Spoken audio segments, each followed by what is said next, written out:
When you think of Ohio State, I hate to say, whenever I think of Ohio State, I think of football. Except for now. This was first listed as a shooting. I want to bring this up because I talked about it earlier. They listed it as an active shooter. That was the alert that went out. If you're the college and you're in security, now this guy never had a gun. How else would you put it out to inform students to go into lockdown? An active shooter, an active violence. What else would you say except for active shooter? Sure, I think that's sort of a catch-all. I think so too. Because really you have a couple of things you can do in that sort of scenario. Are you going to shelter in place? But essentially, the three things you have the option to do is either hide, run, or fight. Those are the three things that we teach. Those are the options you have.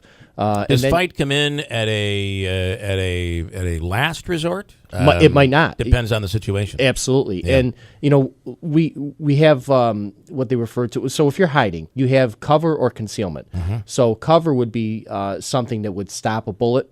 Right. And you have concealment, which essentially you just hide. They're not going to find you. Right. Or at least your best chance is not to hide. Right. So there's a lot of different things that sort of come into play, and I think that comes upon each individual person. One, your abilities, your skill, your proximity to the person, because you might have an opportunity. This seemed to have happened outside, so there probably was more of likelihood of somebody running in this particular scenario. Right, so I'm sure there was as many as there were hurt. I'm sure there were many more that were able to flee. Using listen, the good news is that these, while our politicians are going to talk for, although the rhetoric has subdued because the presidential campaign is over. The good news is we don't, as much as this has happened, it's nothing compared to what happens around the rest of the world.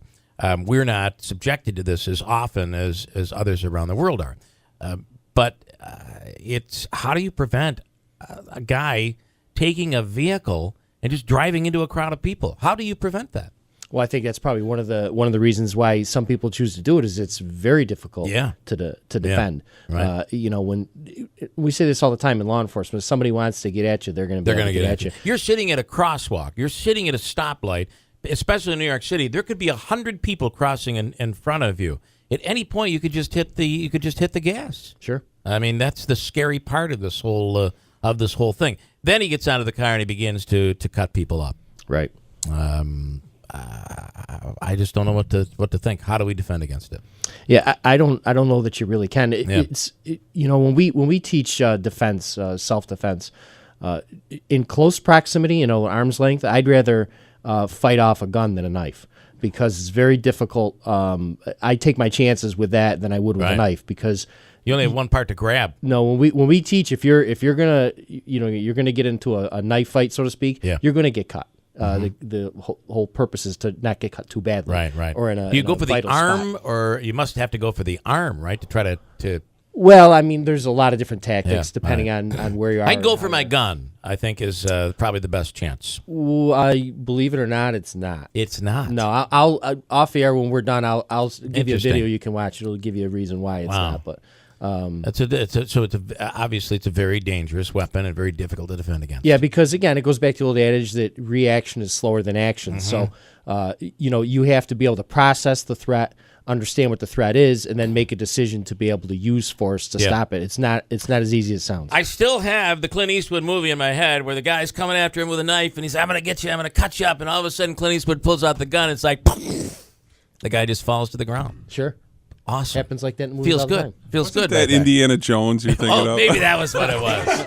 Maybe that was it. Stephanie, am I wrong? I could be wrong. No. I just said there's a question for. All right. I'll get Tom in there. Okay. So we see these things happening. You're saying there's no way to really defend against it. You have a friend that actually was working in security there at Ohio State prior to this, right? A buddy of mine was the PIO for Ohio State University. Got it. Up until about 6 months ago, he left. He was retired colonel for Ohio State Police, and then took the job as their PIO.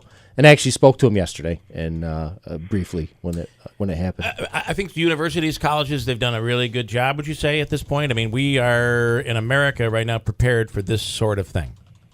I think so. I think better than we've ever been, at the very least. Yeah, again, it's difficult. You know, you have to remember that these campuses, these bigger ones, they're essentially like cities. Right. And, you know, it's multiple buildings and acres and acres. And so it's really difficult in those situations to sort of locate even where the incident is. Tom, go ahead with a question for Steve Hauck. Steve, I heard that the FBI has a standard, and this kind of crosses across what Bill was talking about pulling a gun, the knife attack and the response with a gun. Is it true that the response that a deadly force response is justified if you have an attacker within 21 feet, with a knife attacker within 21 feet of you? Okay, well, Tom, I'm gonna let you hang up and let Steve answer this. Will be the last question. When we teach defensive tactics, the 21-foot rule is a standard that's been used. And what that essentially says is an attacker can cover 21 feet in about 3 seconds. So when we teach firearms, one of the things we teach is to be able to draw your weapon and fire on target in less than 3 seconds. It's very difficult to do. You have to be trained with a gun to do it.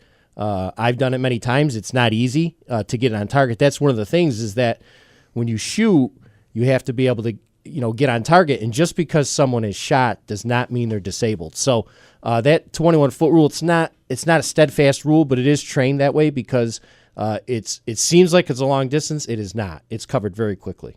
What do you tell parents with kids in college today? Man, it's tough. You send your kids away. If it's hard enough to send your kids away, and you think, man, they're going to get a great education. Next thing you know, get a phone call from the or the ER or worse. Or worse, you get an alert. You get an alert. I mean, not to say worse than the ER, but you get an alert on your phone, and you realize there's an active situation going on your kid's campus. I mean, it's most likely you're not going to be able to get a hold of them, and you're not going to be able to get a hold of them. It's scary. All right, as always, thank you so much. Sure, absolutely. Always adding a real different perspective from within, which is big here.